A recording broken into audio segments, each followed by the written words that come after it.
Throughout time, people have contemplated the concept of immortality. As we know, it's the idea that a person will live on forever, never growing old or dying due to injury. With the constant, ever-growing fear of death, people have often wondered what it'd be like to be immortal, or if such a thing is even possible. Since we don't know if anyone has ever achieved immortality so far, we can only explore this idea through fiction. Anime, for example, has explored this concept in its rich history. It's always fascinating when characters in fiction who don't desire immortality are often the ones that receive it, which includes the characters C2 and von Hohenheim from the anime Fullmetal Alchemist Brotherhood and Code Geass. These two legendary immortals also happen to be the subject of today's video. Finally, I can talk about my favorite anime of all time, Fullmetal Alchemist Brotherhood. I came up with this idea for the video when I was watching this epic anime and started to see parallels between Hohenheim and C2. At first, it was physical traits. For example, Hohenheim and C2 in their series are the only ones with golden eyes, well, besides Hohenheim's sons. Hohenheim was the sole survivor of Xerxes, a nation where everyone's hair and eye color were the color gold. With C2, I assume the eye color and hair combination was a design choice to help her stand out. This makes sense since she's supposed to have a disconnect with humanity as she is an immortal witch. But what's fascinating is that when I dug deeper into these characters, it became clear that they share more than just physical traits. This includes their backstory, motivations, similar journey, and how they serve as a deterrent for anyone that seeks immortality. My motivation for making this video is to take all those elements in which C2 and Hohenheim share to show how immortality cursed both of their lives. Before I get deeper into this subject, let me just warn there will be spoilers for Fullmetal Alchemist Brotherhood and Code Geass. I assume you knew that before watching this video, but hey, you can't be too careful these days. All our tasks at hand have been cleared.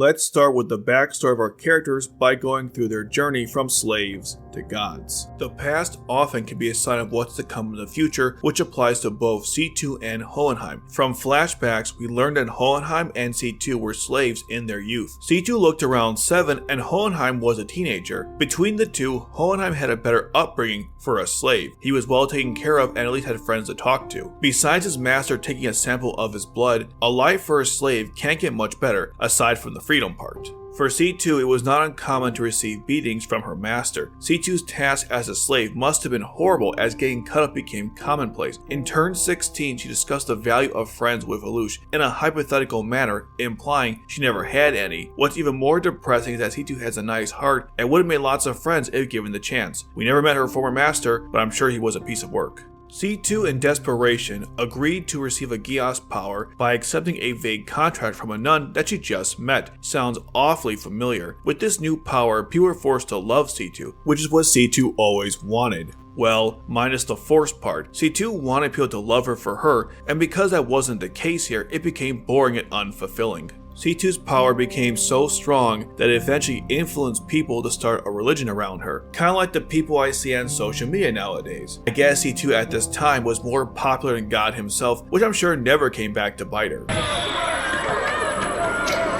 Later on in a flashback, the mysterious nun meets with C2 and asks her to return all her gifts, which C2 did, including her clothes. Since C2's Geass had reached a sufficient level, the nun showed her true colors as an insane woman who longed for death, having lived an endless existence. Her insanity is one of Code Geass's ways of presenting the ugly side of immortality. The nun stabbed C2 in a ritual to forcibly transfer her code, becoming immortal in the process. Now this part always confused me. Did the nun inflict a fatal wound on C2 because a mortal has to die for the code to transfer? Or did she just commit suicide after becoming mortal? Either way, in a matter of minutes, and without being aware, C2 was no longer the human and became the immortal witch. Hohenheim also received immortality as part of a greater scheme of which he was not privy to any of the details, and these were the schemes of the dwarf in the flask, better known as an homunculus, a sinister but sympathetic creature who was created from Hohenheim's blood. The creature felt indebted to Hohenheim, so he gave him a name. He would no longer be Slave 23 and instead become von Hohenheim. The homunculus also taught taught him how to read, write, basic arithmetic, and of course alchemy. Hohenheim helped his fellow slaves also learn to read and write, which caught the attention of his master. Hohenheim would go from slave to alchemy student seemingly in an instant. Under his new teacher, Hohenheim became a very accomplished alchemist. He had escaped the flask, which in his case was slavery, and told the homunculus he hoped to start a family one day. The homunculus expressed his desire to escape his prison, which is a flask, just like Hohenheim escaped slavery. He would get his chance when the king of Xerxes, fearing his death, called for him. The king desired immortality and was willing to do anything for it. Taking advantage of the king's desperation, the homunculus convinced him to create a nationwide transmutation circle and carve 5 crests from the blood of his own people. On the day that the circle would be activated, Hohenheim stood in the king's chambers alongside the king's highest ranking men. Everyone believed that they were the center of the circle, so they would be spared. But in reality, the true center was where Hohenheim stood as he held the homunculus. After the circle was activated, the entire nation of Xerxes was turned into a philosopher's stone, and just like the legend stated, the whole nation disappeared in one night. Hohenheim would later wake up to find everyone he'd ever known was dead, except for the dwarf in the flask, who surprised him with his new body, which looked just like Hohenheim's. The homunculus explained that he gave Hohenheim a name, knowledge, and an immortal body.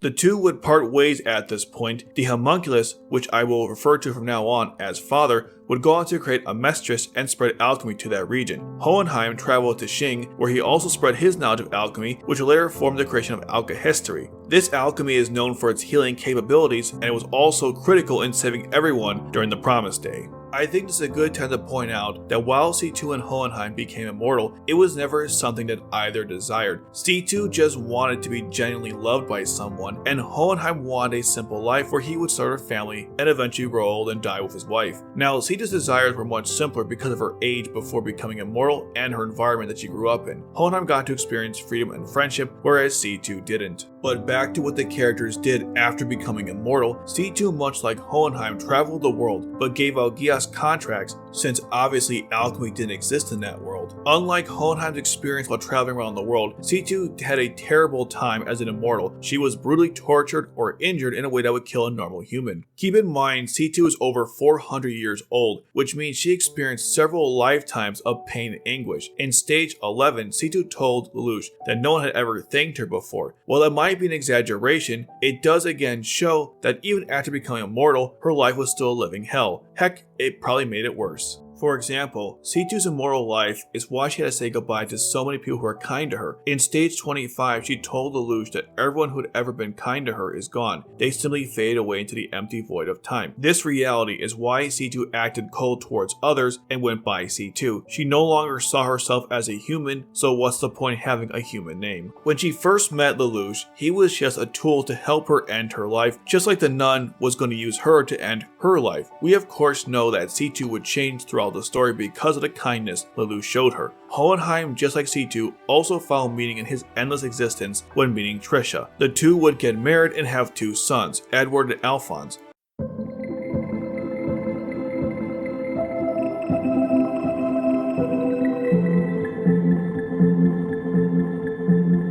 Before going over what happened when the characters were faced with ending their immortality, let's first focus on why each character wanted to die in the first place. Let's start with Hohenheim because his reasons were much simpler. Trisha promised Hohenheim that they would both grow old and die together. This served as the motivation for Hohenheim to find a way to end his immortality and thus keep his promise to Trisha. During his time researching how to get rid of his immortality, Hohenheim discovered Father's plan to create a nationwide transmutation circle and as a result had to go off and stop him. Unfortunately, because he left to stop Father, he couldn't stay at home, and if he had stayed at home he could have saved Trisha from her illness. C2's reasons are a bit more complicated. Now this is never directly stated, but I discussed in a previous video that the story does give us enough hints to understand her true motivations. C2 claimed that she had to die due to a technicality because of foul death there is no life. As an immortal, you just accumulate experiences, never actually progressing while the world moves on without you. It's unnatural and renders a person's existence meaningless.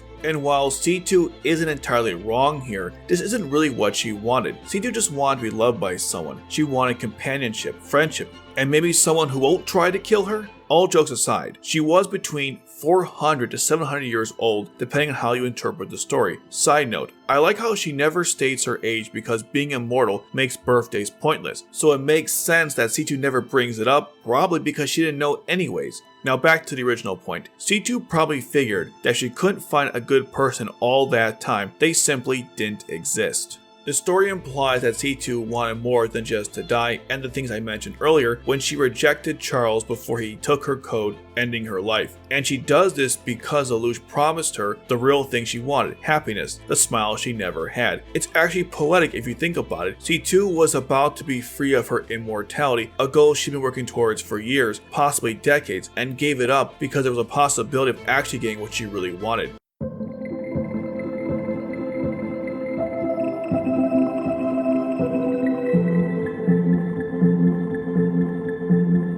Hohenheim ends up in a similar situation, only without the option to keep his immortality. During the final battle against Father, he used all of his souls to block an attack that would have killed his sons. After Ed defeats Father, Hohenheim realized that he used up all of his remaining souls and started to decay. With not much time left, he heads back to Risenbul to visit Trisha's grave. Trisha was the only person who made him smile, bringing life to this immortal man. Of all the sad scenes in Fullmetal Alchemist, this one always gets me more than the rest. I see the tragedy of a man who got what he wanted when it didn't matter anymore. Trisha was already gone, so he could no longer grow old and die with her. I have even wondered that if Hohenheim had removed his immortality, would he have died in the same way here, simply dying at an instant now that he had no more souls to power his Philosopher's Stone that was his body. In a moment of irony, Hohenheim was upset that he was dying and wanted to keep on living. He was so happy that Ed had called him a worthless father. In Ed's own way, he actually acknowledged Hohenheim as his father, something he had not previously done. That moment gave Hohenheim so much joy, more joy than Ed could possibly ever know. Despite Hohenheim's wishes, there wasn't enough souls left to allow this old man to have one more day on this planet. But Hohenheim would end the scene dying with a smile on his face, as a man who left the world with no regrets. What a great end to an amazing character.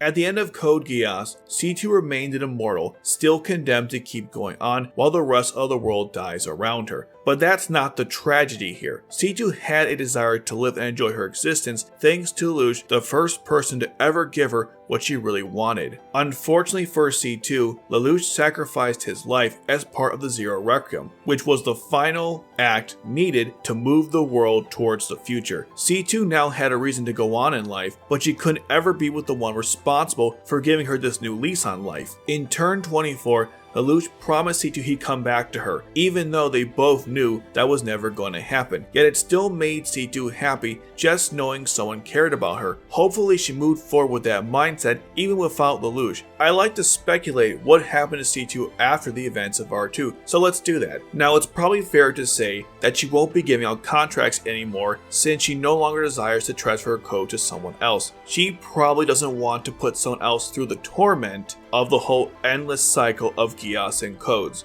So here's what I think she does instead. Idea number 1. She tried to get rid of her immortality without a Geass contract. Given how little we know about Geass, there could be other ways to remove codes. We learned from Lelouch of the Resurrection that since C's world was heavily damaged, her immortality was in jeopardy. It is also possible that C2 could learn more about Geass through traveling to other Geass orders around the world. Here's a more pessimistic idea of what could also happen. Maybe she does go back into her destructive cycle that caused her to work with Charles in the first place. If C2 doesn't have someone like Lelouch in her life, what does prevent her from going back to the way she was? Even sheer willpower is not always sufficient. You could argue that even if Lelouch didn't die at the end of Zero Requiem, This outcome is still possible because Lelouch is a mortal man and C2 would outlive him in the future. Here is one final idea I have. Maybe instead of trying to figure out a way to end her immortality, C2 decides to devote herself to the world using her immortality as a source of good. Now that so many people in the world know and appreciate her, this could happen. To think that out of the evil that caused her to become immortal could lead to something positive for others. And keep in mind, while Lelouch is dead, his friends aren't, and many of them like C2 and can show her the same kindness that he showed her.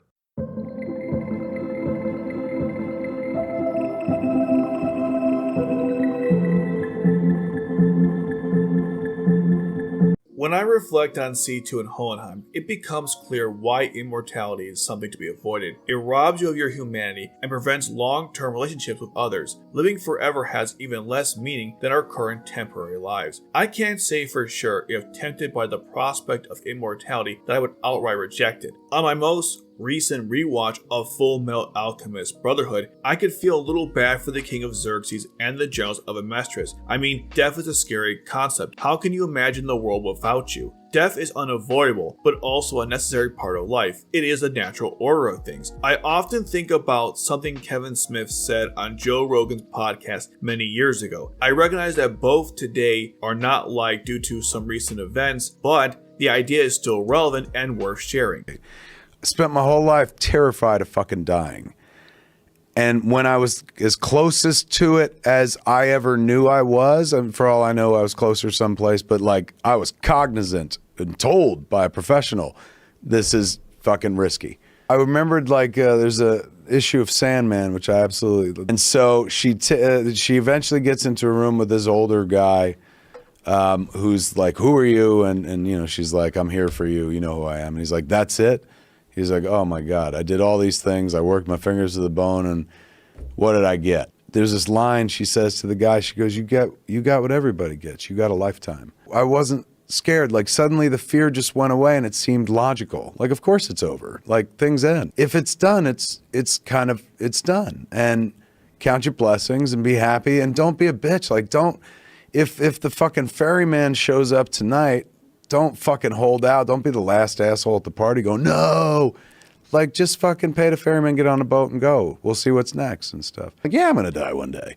And it's going to be awesome. But not for the reasons that you think I'm saying it's going to be awesome. It's going to be awesome because I finish. Like, it's nice to finish things. We know how good it feels in life to complete something. And that's the biggest fucking thing in life you'll ever complete is your journey. That's the one thing I did walk away from it. Like, time... You're fucking lucky for every goddamn second. Every goddamn second. So use it wisely. And with that, we have come to the end. Let me know in the comments what other ways C2 and Hohenheim are similar. What are your thoughts on immortality? Would you want to become immortal? Why or why not? And let me know what similarities did you notice between Hohenheim and C2 that weren't mentioned in this video. Please like and share the video, join the Discord server, subscribe for more content, and as I always say, the world is not a dark place, and tomorrow will be a good day. Thanks for watching.